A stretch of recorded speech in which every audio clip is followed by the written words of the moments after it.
Kenapa hidupku susah Ustaz? Solatmu berantakan. Kenapa utang-utangku tidak lunas? Solat yang tidak beres.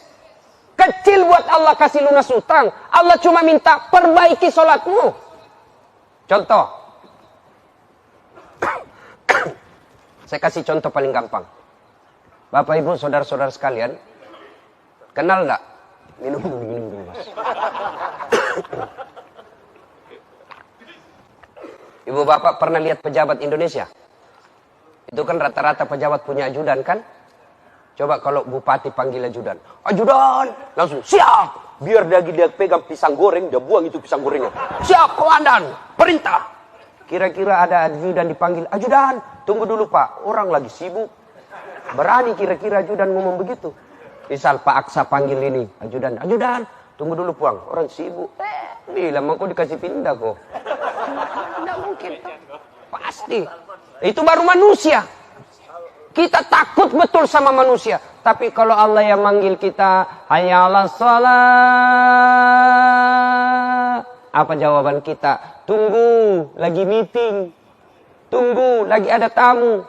Tuhannya disuruh menunggu. Baik kalau dia datang. Disuruh nunggu dari subuh sampai isya tidak datang-datang. Apa tidak kurang ajar ini orang ini? Coba. Kedua, contoh paling konkret. Gimana hidup kita tidak susah? Karena, coba. Saya pernah suatu ketika di Makassar saya pergi nyukur. Gunting rambut. Waktu saya cukur, yang cukur saya itu yang tidak jelas jenis kelaminnya. Antara laki-laki dengan perempuan. Itu kan makhluk seperti ini kan cerewet Pak.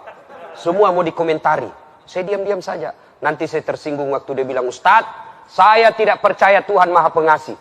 Sembarang kau bilang kau. Kenapa bilang begitu? Kalau Tuhan Maha Pengasih, kenapa ada peminta-minta di jalan? Oh betul juga dalam hati saya ini.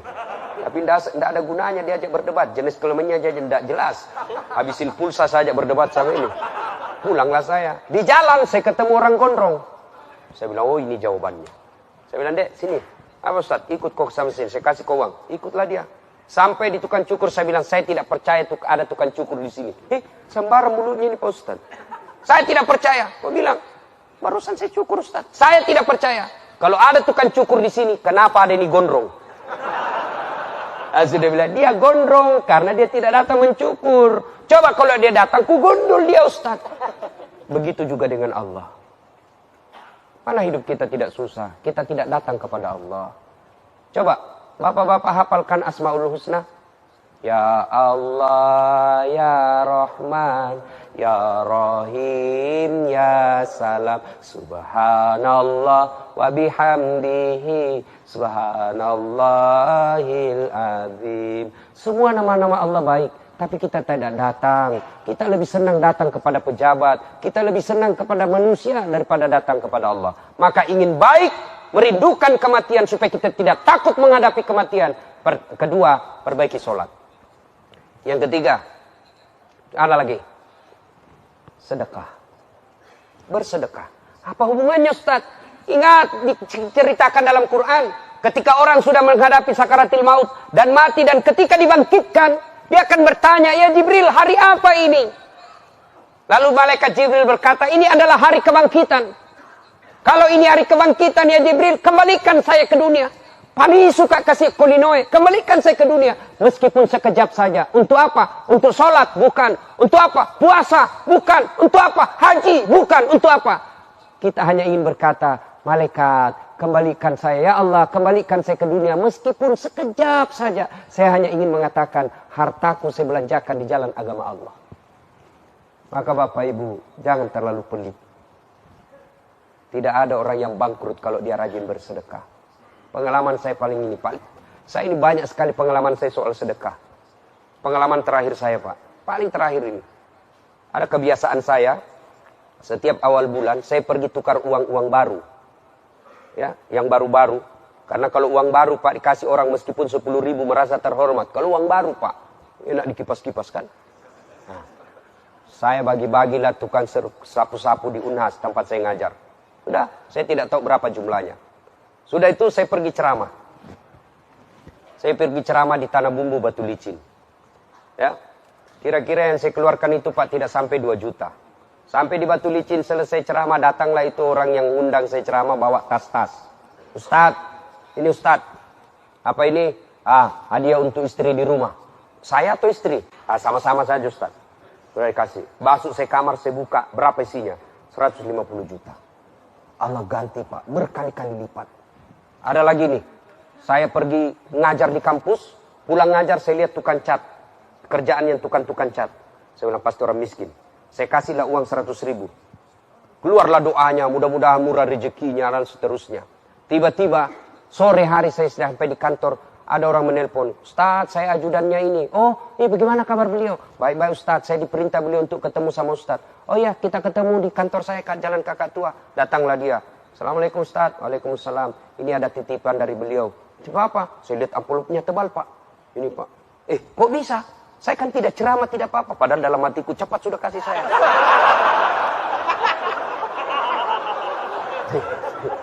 100 ribu yang keluar. Begitu dia pulang, saya bukalah amplop itu. Berapa isinya? 15 juta. Percaya Pak. Kenapa Bapak miskin selama ini? Kenapa Bapak susah hidup selama ini? Karena Bapak terlalu pelit. Ayo, belajarlah untuk sedekah. Jangan tunggu untuk kaya. Bapak kalau nunggu kaya, kalau tidak kaya-kaya, maka Bapak tidak akan pernah bersedekah. Sedekahlah. Saya tidak bisa sedekah dengan duit. Sedekahlah dengan tutur kata yang baik. Sedekahlah dengan saling mendoakan. Sedekahlah dengan kue. Ibu-ibu bertetangga. Kita tidak bisa sedekah tetangga dengan duit. Sedekahlah dengan akhlak yang baik. Jangan mengganggu tetangga. Bersedekahlah. Ibu bapak saudara-saudara sekalian yang saya hormati. Sebenarnya banyak yang kita mau uraikan berkaitan dengan bekal untuk kematian ini. Tapi waktu yang terbatas. Pada akhirnya. Kullu nafsin sa'ikatul maut. Semua yang hidup pasti akan mati. Al-mautu babun. Mati adalah pintu yang setiap kita pasti melewatinya. Lalu Allah dalam surah As-Sajdah menanya kepada kita. Apa man kana mu'minan kaman kana fasikan? Sama ndak orang yang beriman dengan Islam pencitraan? La yasta'un.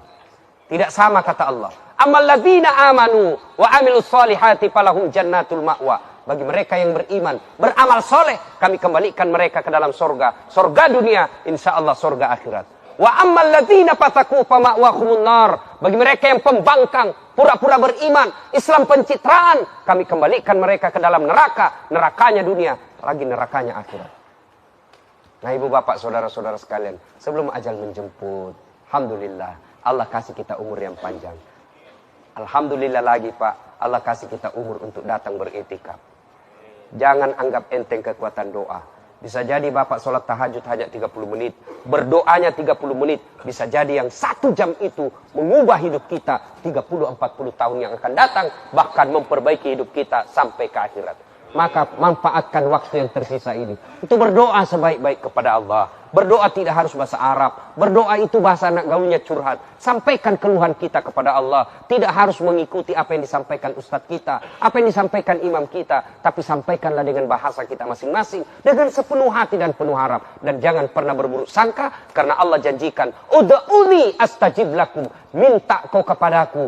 Pasti saya kabulkan. Itu janji Allah. Bukan janji pilkada. Demikian, mudah-mudahan ada manfaat.